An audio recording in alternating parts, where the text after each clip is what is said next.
Hi friends, वीणा. मला तुम्हाला एक गोष्ट सांगायची आहे जी थोडे दिवस आधीच झाली आहे. डोंबिवलीमध्ये माझी बहीण राहते तिथे, मोठी बहीण राहते तिथे. आणि तिथे एक तिचा फ्रेंड आहे जो डोंबिवलीमध्ये पाणीपुरी खात होता त्याच्या वाईफबरोबर. त्याने बाजूला बाईक पार्क केलेली आणि त्याच्याच बाजूला एक दुसरी लेडी होती. तिच्या मुलीबरोबर पाणीपुरी खात होते ते लोक. ती बाई एक पुरी स्वतः खायची, एक पुरी मुलीला भरवायची. ती जेव्हा थोडी पुढे वाकली पुरी घ्यायला पाणीपुरीवाल्याकडून, ते फ्रॅक्शन ऑफ सेकंडमध्ये तिच्या मुलीला एक रिक्षावाल्याने पिकअप केलं आणि ती गेली पुढे. तोपर्यंत त्या बाईला समजेपर्यंत तिची मुलगी थोडी पुढे गेलेली आणि ती ओरडते, मम्मी मम्मी, जोर जोरात ओरडते. तेवढं तिने पाहिलं तर त्या माणसाने तिच्या तोंडावर हात ठेवला आणि तिला आत अजून खेचलं त्या मुलीला, की ती दिसेनाशी झाली. तेवढ्यात त्या मुलाने, जो पाणीपुरी खात होता तिथे बाजूला, त्यांनी बाईक घेतली आणि त्या रिक्षाचा पिछा केला आणि त्याने जाऊन त्या रिक्षावाल्याच्या पुढे थांबवली.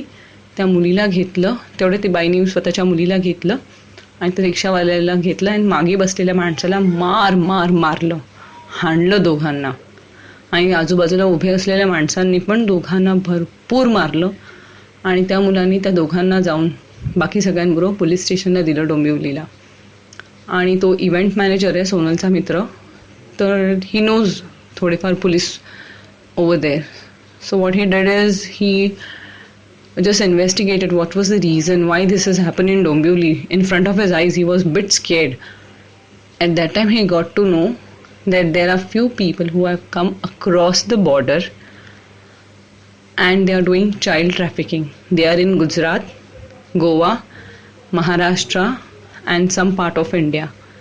Child trafficking चालू आहे. ते लोक शोधतात जागा, मॉल, बुक स्टॉल्स, जिथे आई पुढे बुक्स घेते, मुलं खाली आहेत किंवा मुलं मागे उभी आहेत, भाजी घेताना, ड्रेस चूज करताना.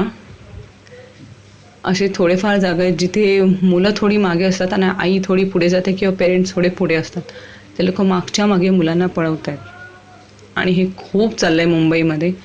हे तिच्या मित्राच्या डोळ्यात देखत झालंय आणि हे माझ्यापर्यंत पोचले. मला तुम्हाला वॉर्न करायचं आहे, प्लीज तुम्ही कुठेही आपल्या मुलांना घेऊन जाताय, मॉलमध्ये बुक्स आणायला, शूज आणायला, कुठेही घेऊन जाताय, मुलांचा हात सोडू नका.